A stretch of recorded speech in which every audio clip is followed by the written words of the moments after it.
Dick Cox P.I. Episode 3, The Mexican Mayor. Previously on Dick Cox P.I. I got a visit from an old friend, a mafia boss named Vermicelli Cannelloni. Me and him used to be shooting buddies. Seeing him again was a real blast from the past. His daughter, the very beautiful Femme Fatale, appeared to have been kidnapped. Unable to find her himself, he'd enlisted me, Dick Cox P.I., to get the job done. I went to the red light district to find more answers and got put on the trail of our new mayor.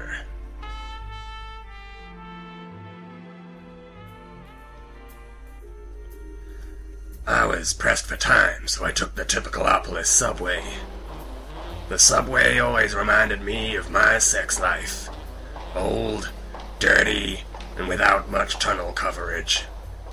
As I got into the carriage, I couldn't help wondering if each person was a terrorist or not. On the Typicalopolis subway, you just never know. One minute, you're reading a low-quality free newspaper. The next, boom. You're decorating the tunnel walls like red emulsion, and the Dulux dog pisses on your smoldering remains. An old guy next to me started to fall asleep on my shoulder. I put up with it. This was my chance to show my humanity, my decency to my fellow man. After a while, though, the sleepy old git started drooling, so I stubbed my cigarette out in his eye and told him to back off. By that point, I'd arrived at my stop. Once I got onto the platform, I made a swift exit. Or maybe it was a swallow. Whatever it was, the damn bird crapped on my hat, so I chased it out of the subway with my gun. Once I got onto the street myself, I was hit by a cool, smooth breeze block. I didn't see who threw it, but it sure did hurt. Thus enraged, I arrived at the mayor's office and asked the security guard to let me in. Hey, security guard, let me in. Can I see some ID? What, man? I'm clearly over 18. You're not getting in without ID, mate. Look, pal, I've got to see the mayor. It's important. Don't get clever with me, mate, or you'll never be going in. Clever? You're the clever one. I could see that I was losing this battle, so I hit the road. Really hurt my knuckles. I have to stop doing that. There had to be another way inside the building. I scouted it out, looking for an unlocked window or an open door, but nothing was obvious. There was nothing for it.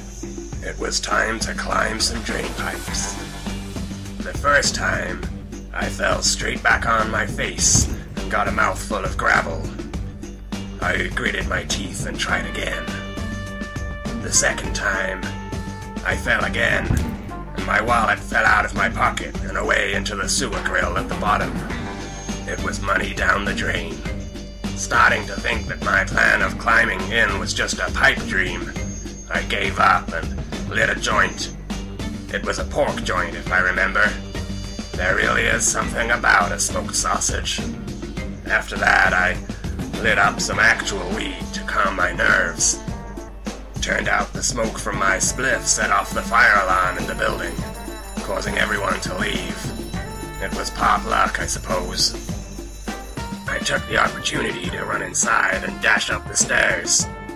I ran through the evacuated offices with the fire alarm blaring in the background. Suddenly, a gang of security guards appeared in front of me. Well, if it isn't our old friend Willie Reference. I was out of options. As they reached for their .45 calibers, I took out my trusty 9mm. If they wanted a firefight, that's what they'd get.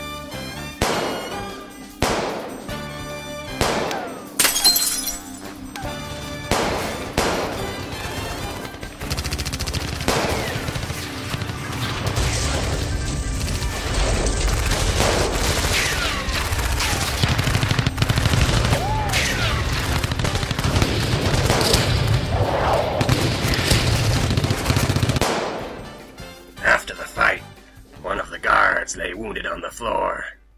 Cox! Help me, Cox! I could see he was dying from his gunshot wounds and needed treatment.